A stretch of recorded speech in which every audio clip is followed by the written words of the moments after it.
This is the IELTS listening test.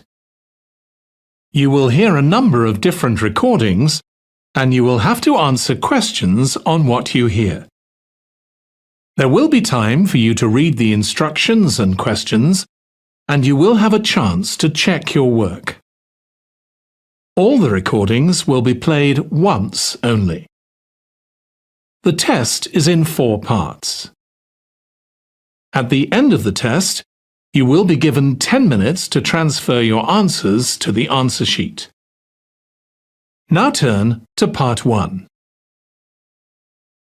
Part 1.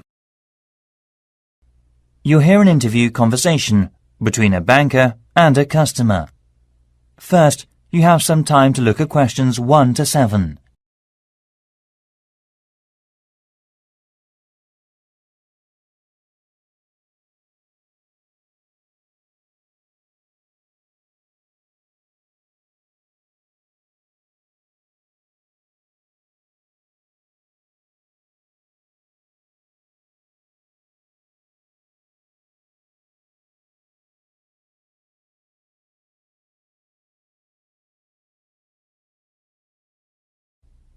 Listen carefully and answer the questions 1 to 7.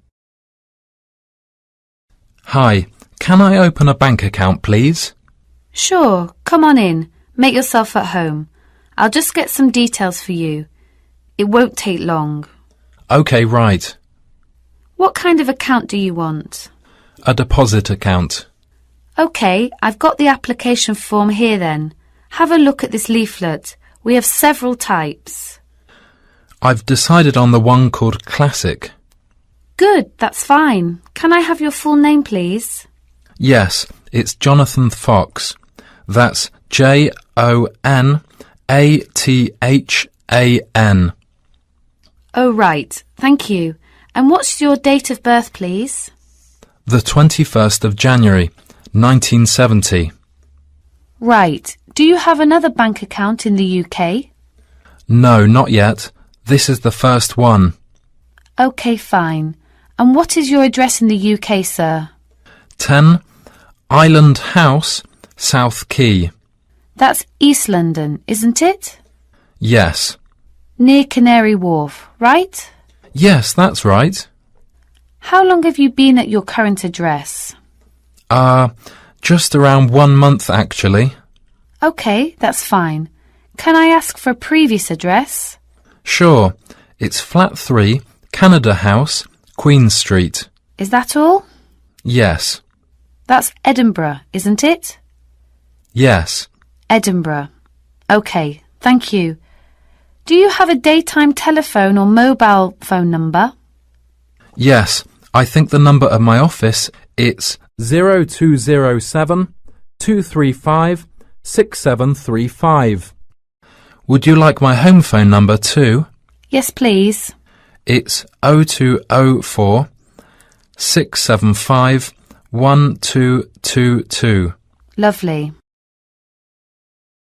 Before you hear the rest of the conversation, you have some time to look at the questions 8 to 10.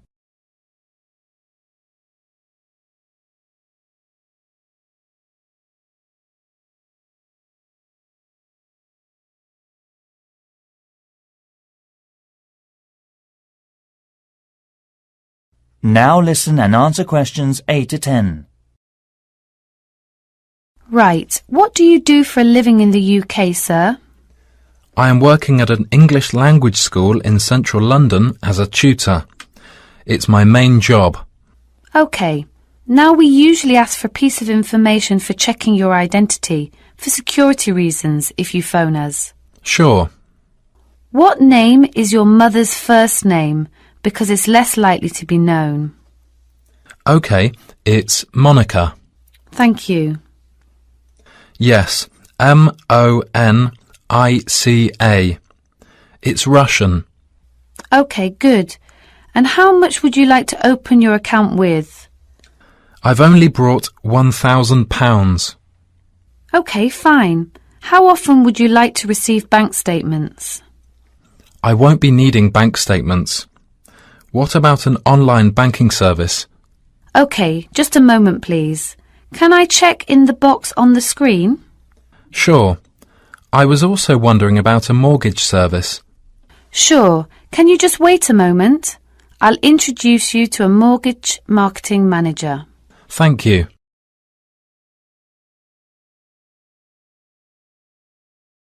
That is the end of part 1. You now have 1 minute to check your answers to part 1.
Part 2.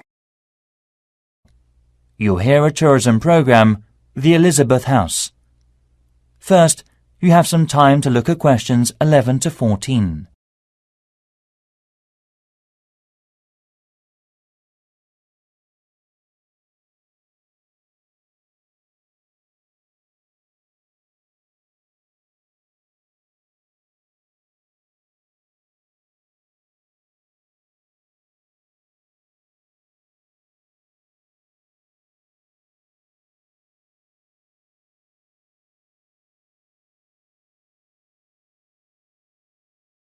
Now listen carefully and answer the questions 11 to 14.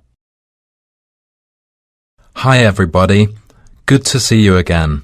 This morning I'll tell you about the Elizabeth House in Canterbury, once home of the famous carpenter Jonathan Owen. He bought the house in 1965, although he had first seen it 5 years earlier. Actually, he was interested in the house as a traditional flat in England, and he paid £5,000 for it without a second thought, because of it having standard and regulation building methods during the Middle Ages in the UK. At that time, he had worked at the University of Canterbury as a head carpenter who managed with a small building company. His professional success was abundant, but his family life wasn't so successful. His parents had suffered from diabetes and mental disease, and his brother Dan was ill with pneumonia. Moving to Elizabeth House, he started his new life. Jonathan considered the home a pure example of traditional East England country house and did some of his successful building structure work here. The backyard and garden of the house became calm and peaceful. The materials used to make the wall, chimney and roof were collected from the local area. Most of all, oak trees were in the front of the main gate. Before you hear the rest of the program, you have some time to look at the questions 15 to 20.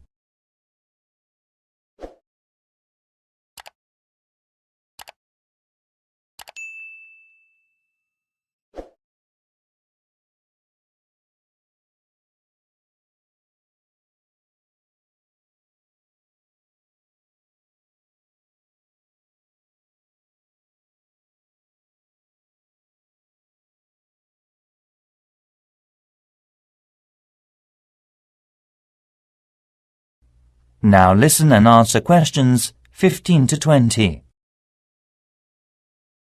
As you go up the path, there's the rose garden on your right, and you will find to your left an area which has interesting types of sunflower as well as some lovely carnation. It is known as the sun rainbow and was designed by his brother Dan, who had studied gardening arts in Paris. The next destination is the Japanese footbridge, with exotic Asian mountain plants and fruit growing on it. Follow the path round to the second corner, and on your left you will see the entrance to the pear tree with its 200-year-old branches. Go through the path until you've reached the front of the house. Now I'll give you a couple of hours to wander around this lovely building. Your tour guide will introduce and explain about its history and viewpoints to you. If you need to buy any of Jonathan's handbooks or other souvenirs, you can enter the house where you'll find the shop, which is located between the path and the watermill.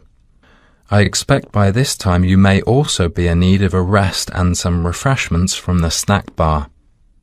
If you have a break, there is a lovely walk down towards the River Cotton. This is the best view for visitors. You can cross the field which spreads along the path close to the windmill. In autumn, this area will open a small event or festival which is definitely worth a visit. It is familiar a good place for growing strawberries. Every season most of the residents are ready to make local produce. Also, the local council helps to improve the grape festival by promoting and marketing it through online and offline methods. Last year around 100 tons of grapes were harvested and sold at the city mall. We'll now have a good chance to see an orchard behind the house.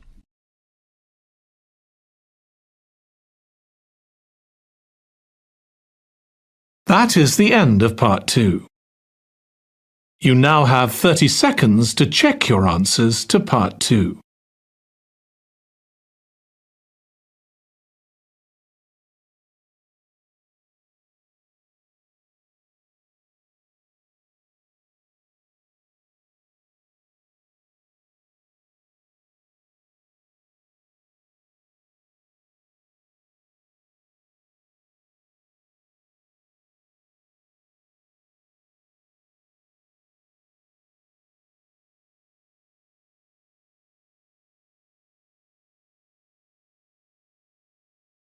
Part 3.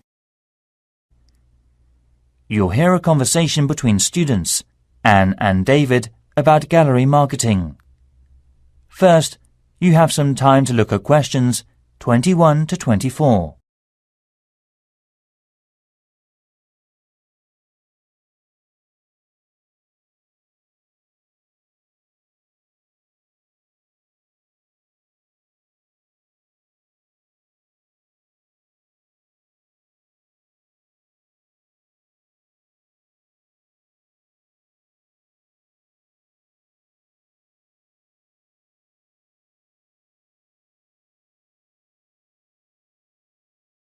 Now listen carefully and answer the questions 21 to 24. Anne, we really need to get working on this gallery marketing assignment. We've only got 2 weeks left until the end of the month to set up. Right, so how about getting started now? We need to work through the instructions. Well, we must search for one area from tourism industries, like the museum or gallery. There are lots of sites online. What are they about? The National Science Museum, the History Museum, the War Museum, the Tate Modern Art Gallery, and so on. You got more? We've got plenty. I've got an idea to find out the best comment. Coming this Friday, we'll get more information at the London Museum because it shows all the visitors' guidebooks of museums or galleries in the UK. It also runs a small workshop about non-profit tourism industries marketing. Great. So after visiting there, we have to use research methods, such as telephone interviews, questionnaires on the street, or sending out emails. Actually, we don't have a choice. We have to send the email. Right, we don't have to waste time deciding among them. By the way, how do we get the responses? Let's contact the London Museum's Information Centre. Actually, it may be helpful to us to collect data through our head course leader. How many people do we have to interview? Well, we have to split into 3 groups. And it looks like we have to interview 30 people for each group. So 90 altogether then. It depends on the ages too, right? That's right. So, are they all the requirements? Yes, looks like it. Firstly, which part are we going to choose? My preference would be a modern art gallery, since that's where I spend most of the time. I think you've got something wrong. I don't think there are abundant differences in the exhibitions there. I mean, you get young and old, man and woman, amateur and professional, all going to the galleries. Right, so let's make it a ceramic exhibition then. So basically, what two groups will we compare and contrast for that? Male and female? Absolutely. Also, most of my respondents like the same ceramics as me. Also, I think different age groups could be changed to highlight differences. Before you hear the rest of the conversation, you have some time to look at the questions 25 to 30.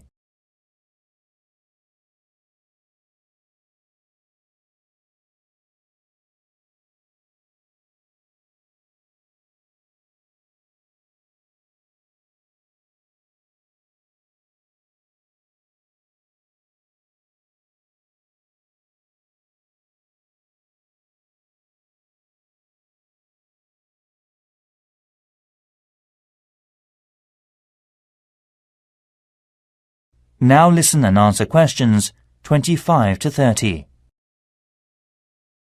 I think you're right. I'll take some comment. The age groups are teenagers, 20s, 30s, 40s and over. What do you think about this? Great. That will give us more detail. So how about the kind of ceramic they like? Let's give them some options and then we can just tick boxes. OK, let's have Asian, European, African. What else? Something special? Well, we should include the Incas in Peru. Some people like this style, you know. OK. And then we should know about their understanding of ceramics. They can learn about that thanks to a gallery curator who can inform them about the patterns and markings through picture and local clay. I'm curious about how they were made. I mean a process with painting and things embedded on the surface. At that time, the equipment and materials were not good, compared with the present day. I agree. We should also include an earthen vessel, of course. Right. The next step could be about where they were actually from. They were made from local clay, weren't they? Things such as mountain, lake, basement and so forth. I think so. One more thing is the colour on the bottle. How did the ancients get the tone? On the internet, it said they got it through dried plants. They were working again to make a tone, drying and sorting. OK, I see. To get more hard tone, they included other strong herbs or something. At that time, the colours were used by the rich with property. Great. You've got plenty of data, David. No, it's just beginning. We have to look for something special with more details and history for the presentation next week. That is the end of part 3. You now have 30 seconds to check your answers to part 3.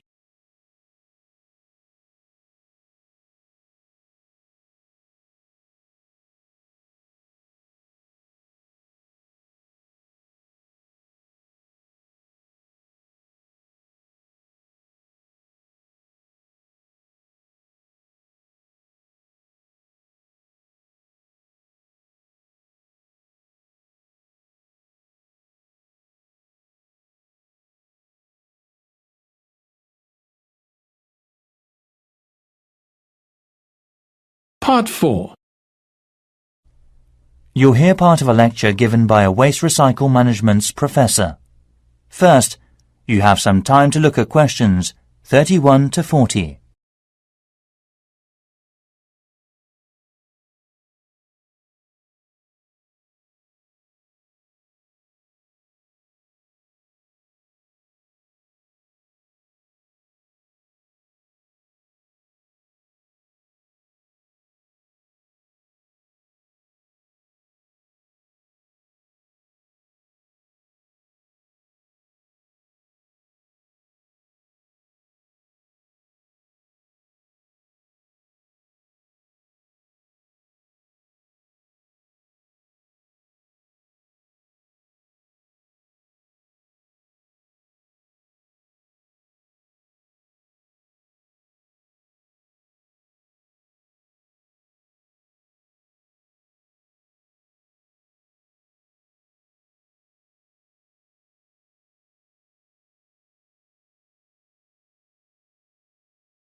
Now listen carefully and answer the questions 31 to 40. Hi everyone. This morning I'm going to talk to you about flea markets in England. At first we were surprised to learn that only 15% of people here in England make an effort to collect waste. That is lower than other European countries. Also, it might be falling within a couple of years' time unless the government makes a severe regulation for industries and local residences. The UK government's target means that by 2012 we must decrease our waste emissions by 45% compared with 2000. Local councils can offer support to meet that target by taking part in the National Green Campaign and investing in local flea markets. Most of all, these markets reduce waste emissions from landfill sites. A flea market, or swap meet, is a type of bazaar where very cheap or second-hand goods are sold or bartered for. It may be indoors, like in a warehouse or school gymnasium, or it may be outdoors, like in a field or under a tent. The flea market vendors display the goods used on the table for selling, such as a few unwanted household items to operate commerce, including a variety of used living products. Many flea markets in European countries have food vendors who sell snacks and drinks to the visitors, and may be part of a small event such as carnivals or concerts. As part of our research, our team carried out a questionnaire with people in the local area. The results said we need to open more second-hand shops. However, one problem is that there is a lack of information and marketing. To solve the problems, local councils should invest and support in flea markets by doing things like creating parking space, organising security, public promotions using the internet and other resources. We were also surprised to discover how waste such as furniture, computers, kitchen tools, and other such things are reused. And wooden furniture or electronic products are easy to recycle because they can be reused over and over again without becoming weaker. Around 3 million electronic goods are thrown away per year. Also, around 500,000 pieces of furniture are also disposed of. Only 1/5 is collected and fortunately recycled through many local flea markets. In 2009, there were around 3,000 flea markets in England. The number is increasing steadily so far. Surprisingly, by collecting under 15% of old books, lots of paper is imported, so more paper can be recycled in the UK. Europe recycles 50% of its paper, and Germany recycles 80% of its paper. When recycling launched, there were quality problems, so it was so hard to reuse paper in office sheets. However, these problems have now been solved, and Union of the Flea Markets based in East London produces high-quality recycled paper. Another union, Loving Paper, currently sells the paper that has been through a sorting process to farmers or gardeners as fertilizer. So, to sum up, there seems to be a number of activities that enable people to reuse waste, but the substantial problem is encouraging people to think twice about taking their waste to a flea market instead of throwing it away. I think the recycling program will make us save materials and protect the environment in future. And next, I'll show the plan for promoting it. That is the end of part 4. You now have 1 minute to check your answers to part 4.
That is the end of the listening test. In the IELTS test, you would now have 10 minutes to transfer your answers to the answer sheet.